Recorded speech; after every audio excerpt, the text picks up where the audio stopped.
Ayan guys, good morning. Yun yung time na bandang alas 3 yan.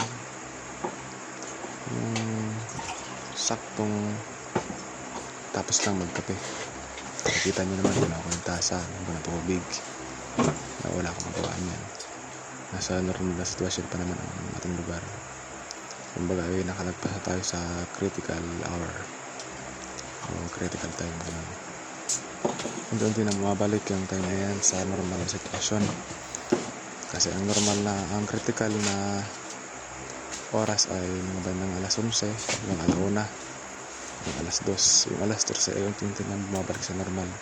Kasi nga paliwanag na. Ayun. At saka, okay naman. Sa awan ng Diyos, sa bawat duty ay wala namang ganitong problema. Kung meron man ay nasusolusyonan kahit pa paano. Siyempre, kung dahil sa Panginoong Diyos, ay di nakawala na.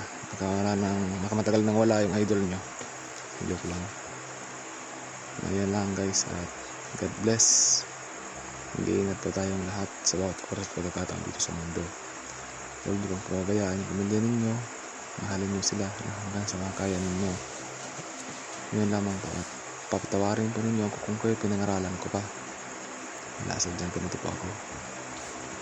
Simula pa nang pasokin ko ang trabaho nito, wala na po pag iniisip kundi kaligtasan ng pamilya ko, mahal ko sa buhay, sa sarili ko. Kahit po nasaan sila, yun pa rin po ang nasa isip ko, kaligtasan nila. At ganoon din po sa inyo. Sa lahat po ng pagsubaybay ko, salamat po sa pagsuporta. Yun lamang po, at God bless. Mag-iingat po tayong lahat sa bawat oras at pagkakataon dito sa mundo. Bye-bye. Hey! Ingat. Good morning po sa lahat. Paumanin ko na huling good morning. Hey! Kikiusap.